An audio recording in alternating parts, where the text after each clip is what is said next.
Monday, April 27th, and we'll be reading Judges 12 through 14. All right. Oh, there's our cheerful disposition. Your turn. Is that it? No?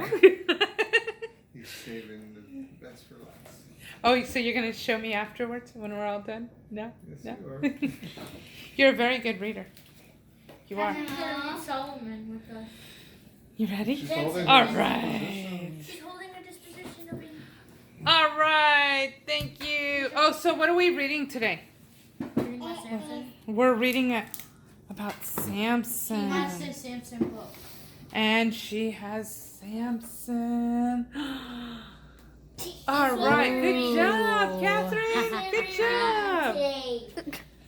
We're reading this today. I do see. Oh, here. We're reading what? This. Okay, so we're at Monday 12 through 14. 12, 13, and 14? 3 chapters? That is what Daddy said. So, let's get going then. Alright. Jephthah and Ephraim. The men of Ephraim gathered together and crossed over to Zephon. They said to Jephthah, "Why did you go to wage war with the Ammonites and not call us to go with you? We will burn down your house right on top of you." Jephthah said to them, "My people and I were in a very great conflict with the Ammonites. I called you, but you did not save me from their hands. When I saw that you were not going to save me, I took my life in my own hands and crossed over to the Ammonites. Then the Lord gave them into my hands. Now why have you come up to me today to wage war against me?" And Jephthah assembled all the men of Gilead and fought with Ephraim. The men of Gilead struck down Ephraim down, for they had said, "You Gileads are fugitives in Ephraim, living in Ephraim and Manasseh." Gilead captured the fords of the Jordan River leading to Ephraim. Whenever an Ephraimite fugitive would say, "Let me cross," the Gilead men would say to them, "Are you an Ephraimite?" If he said no, then they would say to him, "Say Shibboleth." Yet he would say Sibboleth, for he could not pronounce it correctly.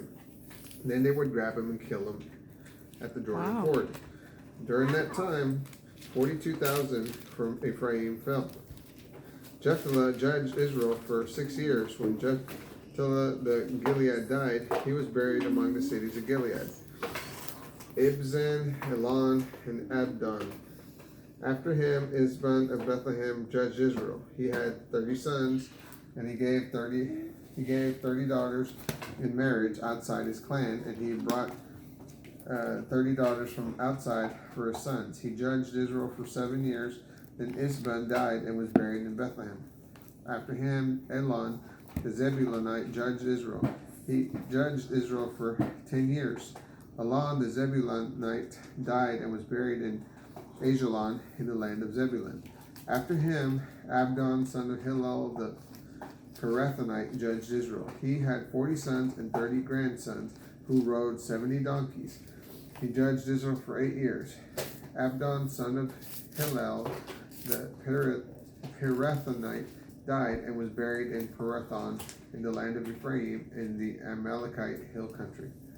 13. The birth of Samson. Again, the children of Israel did evil in the sight of the Lord, so the Lord gave them into the hands of the Philistines for 40 years. There was a certain man from Zorah, from the tribe of Dan. His name was Manoah. His wife was infertile and had borne no children. The angel of the Lord appeared to the woman and said to her, "Indeed, you are infertile and have borne no children, yet you will conceive and bear a son. Now be careful, I pray, that you drink no wine or strong drink, and that you do not eat anything ritually unclean. For you will conceive and bear a son. No razor may touch his head, for the boy will be a Nazarite to God from the womb. He will begin to save Israel from the hand of the Philistines." Then the woman went to her husband and said, "A man of God came to me. He looked like a very fearsome angel of God. I did not ask him where he was from, and he did not tell me his name. And he said to me, 'You will conceive and bear a son.' So now do not drink wine or strong drink, and do not eat anything ritually unclean, for the boy will be a Nazarite to God from the womb until the day that he dies." Then Manoah prayed to the Lord, O my Lord, let the man of God whom you sent come again to us, so that he can teach us what we should do for the boy who will be born. God listened to the voice of Manoah, and the angel of God came again to the woman. She was sitting in the field, but her husband Manoah was not with her. The woman hurried and ran to tell her husband, the man who came to me the other day has appeared to me. So Manoah got up and went after his wife. He came to the man and said to him, Are you the man who spoke to my wife? He said, I am. Then Manoah said, Now, may your words come true. That will be the boy's way of life and his work. Or what will be the boy's way of life and his work? The angel of the Lord said to Manoah, Your wife must observe everything that I say to her.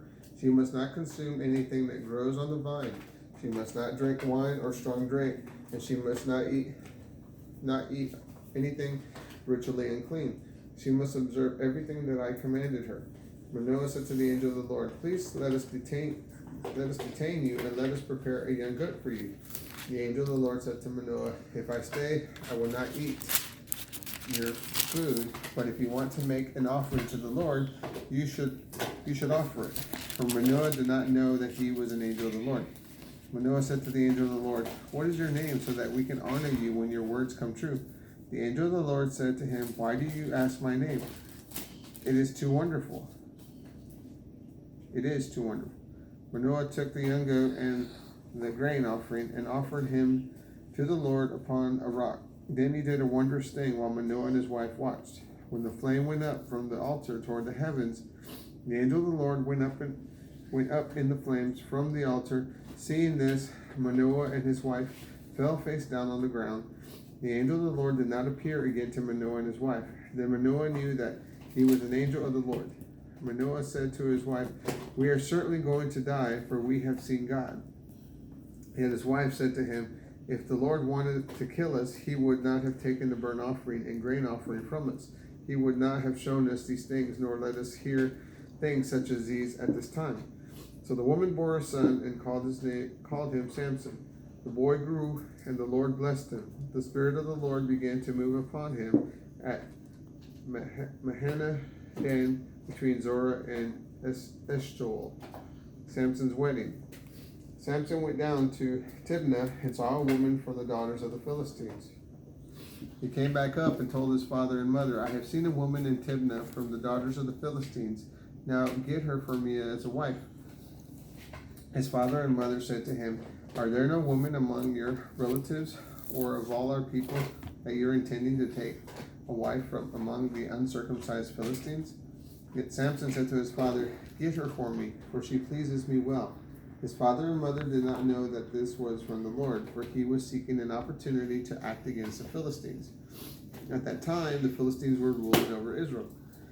Samson went down with his father and mother to Timnah. As they came to the vineyards of Timnah, suddenly a young lion came roaring toward them. Then the Spirit of the Lord came mightily upon them, and though unarmed, he tore the lion in two, as one might tear a young goat in two. However, he did not tell his father and mother what he had done. So Samson went down and spoke with the woman, and she pleased Samson. After a while, when he returned to take her, he turned aside to see the carcass of the lion, and a swarm of bees and honey were in the carcass of the lion.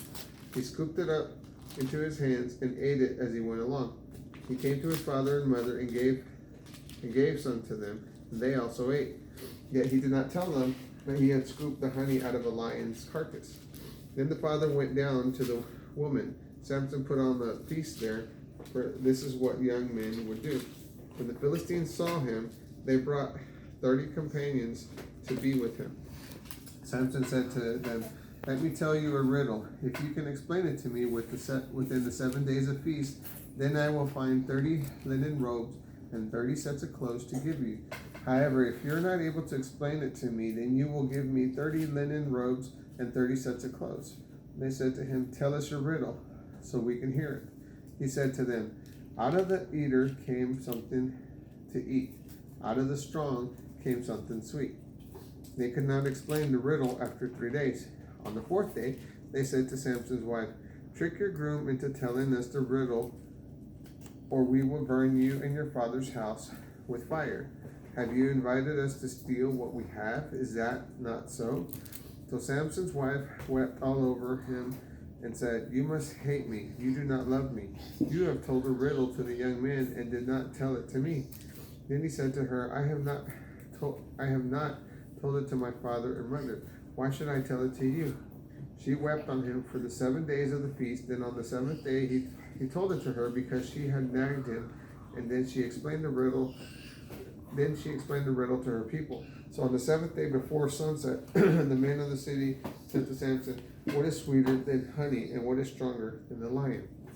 And then he said to him, If you had not plowed with my if you had not plowed with my heifer, you would not have solved my riddle.